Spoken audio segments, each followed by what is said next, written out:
Corpse Bride is a movie I've always liked, even as a kid. I loved this film. The songs, the music, the colors, everything. I was obsessed with this film. But like a lot of people, I always felt like the main couple, Victor and Victoria, was not satisfying, was not good. And it wasn't until recently I started asking why.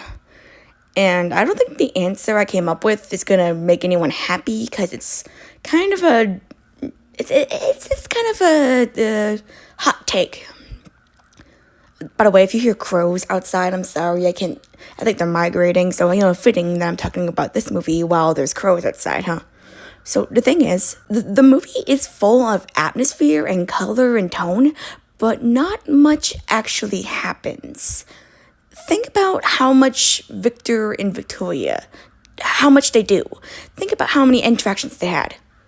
Not a ton. But think about how many interactions Emily and Victor had. You kind of realize they kind of didn't have a lot of time either. And even though they technically did have more time together, most of that time was fighting or him running away. So why is people's main take, the main couple of the film is Victor and Emily? And I think it's more like emotional storytelling. I remember like the Nostalgia Critic actually made that term in his, he didn't make the term, but he stated it in his Snow White review. And I think that's what this movie plays a part of. It is very emotionally driven. Nothing actually happens, really. There's a plot A, plot B, plot C, plot D. And it just goes beat, beat, beat, beat. Nothing actually is said or done that changes the characters' perspectives or views in any way.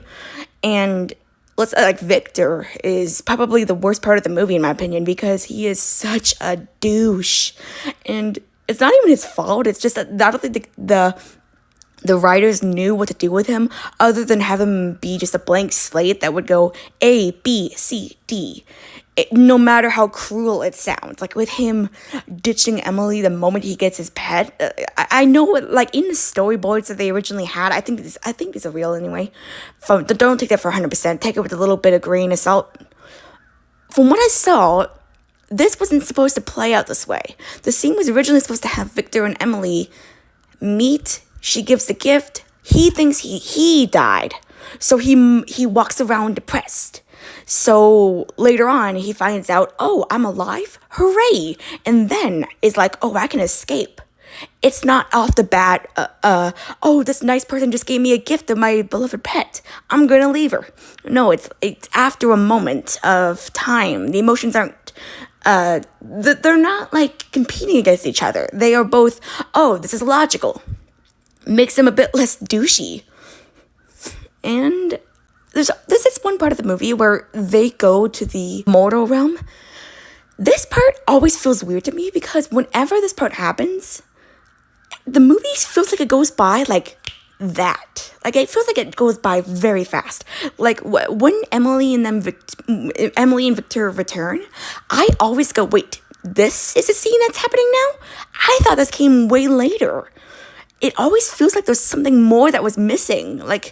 There's a missing gap in between there. There's something missing, and I think it's mostly the movie is tricking us. Nothing actually happened. It wants you to think that Victor and Emily met. They had a cute moment, but then he tried to escape. But then he and Victoria had a good moment, but then they had to go back. When what really happened is all of these beats play off of each other. They are reliant on each other. They're not individual beats. We can't just count them as their own moments if they are all reliant. Victor went back to see Victoria. Why? It just makes him kind of a jerk. There's no reason he would like Victoria over Emily at this point. I mean, I guess maybe a little, but you gotta specify maybe it's because he hates the underlife. He hates the creepy, crawly things. Make it more clear. Make him, literally say, I do not like it here. I'm going to leave. Victor's character is so fucking annoying. And I get why people simp for him, though. I totally get it. I totally do. Also, what we're talking about Victor, this they could not have controlled this at all. It's not their fault. But when Victor smiles, his lips do this thing with his mouth. Like, it looks unnatural. Like, his puppet, or not puppet, his claymation wasn't meant to smile, so his lips bulge out. I don't know how they would have fixed that, but I guess it doesn't really matter. He doesn't smile a ton, but when he does, it does look kind of off. But anyway, this movie plays on these beats to make you think something happened when really nothing really happened. Yes, Victor chose Victoria over Emily in that moment, but we don't see why. We don't see what he thinks about Emily or Victoria, really. It just feels more like he's like, oh shit, screw this lady. I'd rather be up here with this girl. But it doesn't actually state that. It just literally makes him seem like a jerk for no reason after she just gave him a sweet gift. And then the next scene, it's of Emily crying over this, and what's the one I'm looking for? It doesn't feel right. I know that I am dead, yet it seems that I still have some tears to shed. Now, I will give the filmmakers this. Maybe this scene isn't supposed to be her being sad about Victor, and more just in general about her state and how she's so desperate. That's true, and that probably is what they meant. But because we also have Victor and Emily's relationship in the film, it feels like it's off balance. Like, we don't really get to see much of their dynamic together. And the piano scene that comes, actually, you know what? I'm getting ahead of myself. I can't talk about the piano scene without bringing up the deleted song with Victor. And it's hard because on one hand, I wanted Victor to have a song. He needed a song because he does not say much of anything in this film. He's very much driven by the plot. But on the other hand, the song I don't think would have worked well. Not that it's a bad song, but it doesn't state anything new, and if anything, makes Victor look worse because he essentially states, there's nothing up there for me anymore. I might as well stay down here. So, like, he's not actually choosing Emily over Victoria. He's like, bad, I'm out of options. I might as well settle here. It makes him feel more like she's last option. I got nothing else. Might as well choose her. I'm kind of glad they cut this because it just wouldn't have worked. But I do think he should have had a song with Victoria at some point. Like that part at the piano scene where they're both doing a little music with their hands together and they're just enjoying each other's company. That's a lot of chemistry. That's good. But then it's literally followed by Victor being like, what? Victoria got married? What? And it's like, did you just forget the scene you just had with Emily? It's not consistent. Are we supposed to be rooting for Victoria and Victor or Emily and Victor? What should we be feeling right now? Because he literally just made up with Emily and then walks away again. Like hot and cold. Pick a team. It's so back and forth. We have that scene where Emily finds out that she'd have to kill Victor. Spoiler. She'd have to kill Victor in order to be with him. And it's very sweet that she's like, I would never do that. But then he's like, I'll do it. And on one hand, that's sweet. Or is it? Is it sweet or suicidal? I can't tell. And that's the problem. You can't tell if he's being legit sweet and honest with her, or if he's like, fuck it, I got nothing else. I might as well do this. Because, you know what I mean? Like, what is his intent? Does he like her or not? Is this him choosing her for her, or is this choosing her because he's got nothing else? You gotta be clear about that. Also, I am kind of annoyed that during the song, Emily and Victor, they go off to get, like, dressed up and stuff. They don't come back with new clothes. They didn't even need anything that fancy. I just would have liked to see, like, Emily maybe have more blue on, or, like, maybe more sparkles. That would have been really nice. Or, like, Victor be dressed up in a colorful suit that he liked, or something like that. That would have been kind of a nice change of pace. Or change, like this is a different world. Let him live the way he wants to live. Die. Let him die the way he wants to die. But then when we get up to the above world, there's a scene where I think people never really notice, and it's a nice little scene here where Emily doesn't say the line, "I will be your wine," but Victor finishes the line for her. That's a cute callback to the beginning where he's all stuttering over his lines and stuff, and he's like, "I get it, it's okay. I will be your wine." That's very sweet. It is. And I wanted more of that, actually. I wanted more of that chemistry, more of that from everyone, and actually, more from Victoria, more from Victor, more from Emily. Victoria and Victor have some good chemistry too, but it's never in the sense that what's the word I'm saying? No, actually, I can't say that they don't have the same chemistry as Emily because they honestly do. It's a different kind, but it's also still there.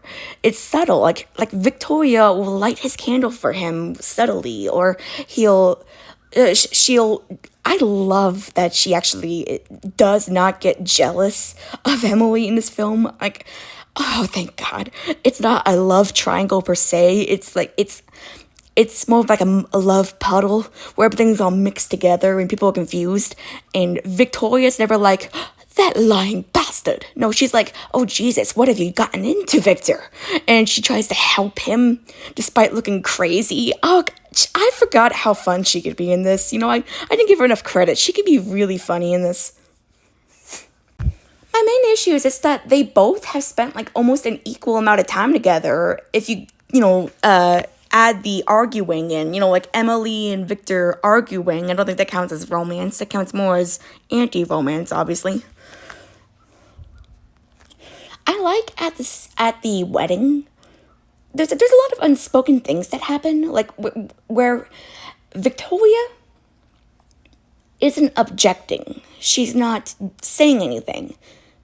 And at first I just thought she was in shock. But I actually like the idea that she's not saying anything because maybe that's what Victor wants. Maybe this is meant for Victor. And she doesn't know that that's poison. She just thinks that he's getting married.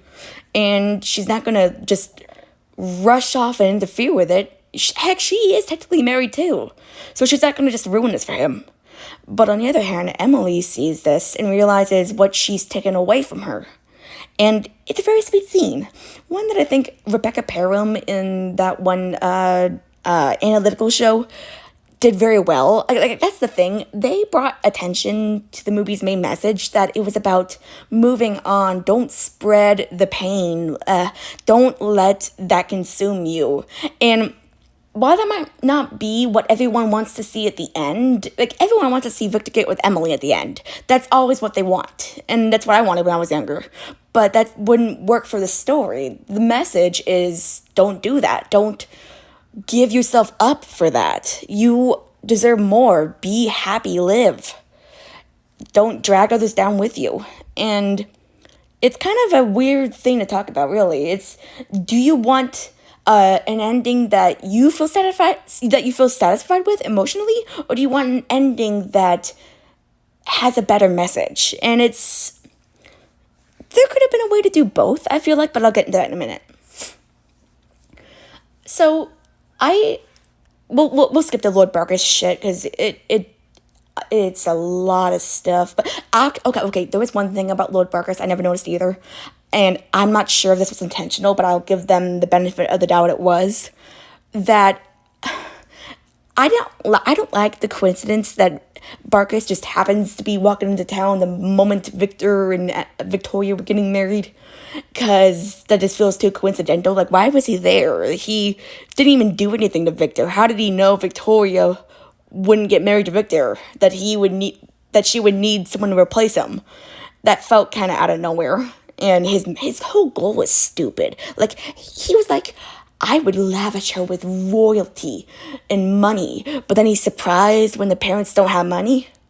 Why would you think that they wanted you to marry their daughter if you thought they were rich already? Yeah, but I do like the way that basically, in a way, Emily, by keeping Victor, is letting her killer win again and take advantage of another woman.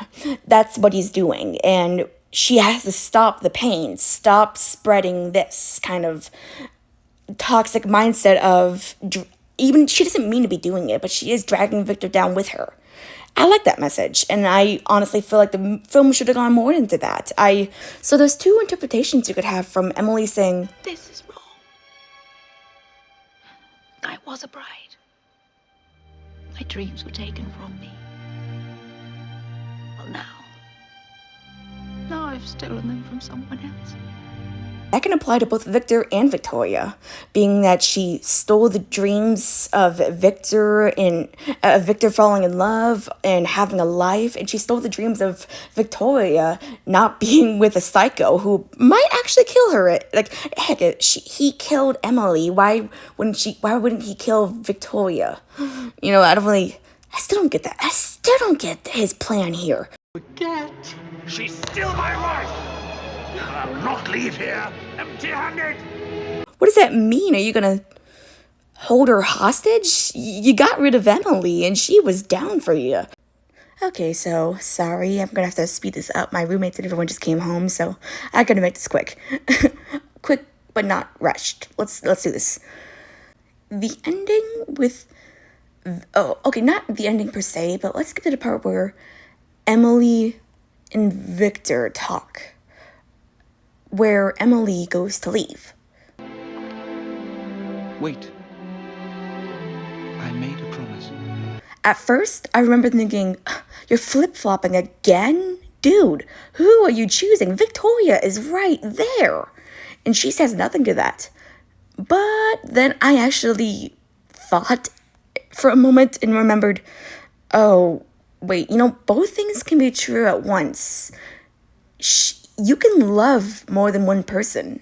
You can care about more than one person. You can hope for the best for people. And in this case, I can actually buy that he loves both. As much as the movies let him. Like I said, it's more about emotions than actual plot. But I like that Victoria doesn't go, what, Victor, how could you? No, she's more like, oh, I understand. It's like she understands both sides here. I respect that a lot. Like, they're all very mature here. And when Emily walks off, Victor and Victoria aren't smiling. They're more worried or a little bit confused. Like, they hope for the best for her.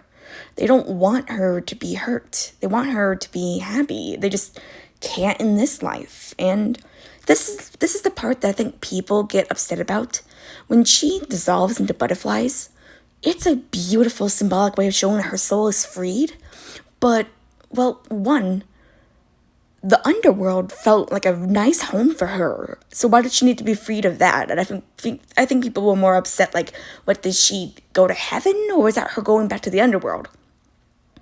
I think if they wanted to make audiences satisfied with this ending, they should have had Victoria turn into her human self, sort of what they did in Paranorman, where they had the zombies transformed into their human selves and then disappear. That way we could see like a version of Emily, how she was always meant to be seen, and then have her go. Kind of a final bow, a curtain call. Like, yes, this is the end, but it's not the end of Emily. This is a good thing. And heck, like, you can also interpret it as they will all meet again one day. This is not the end for all three of them. They can all meet again. One thing in the afterlife. It's just not going to be in this life right now. Hence why Victoria and Victor run after her and look up into the sky happy and together, because she gave them a gift and they're going to cherish this gift. And they will probably meet again one day. Maybe that's not what the film intended it to mean, but that's what I interpreted. And a lot of writing issues that I have a problem with a lot. But the aesthetic and the emotions are there. You just gotta look for them and kind of piece them back together. Well, thank you for listening to this. I'm sorry if it was a little sporadic or bad audio or anything. I'm kind of rushing this out, but I've thought hard about it. I thought a lot about this. Happy Halloween!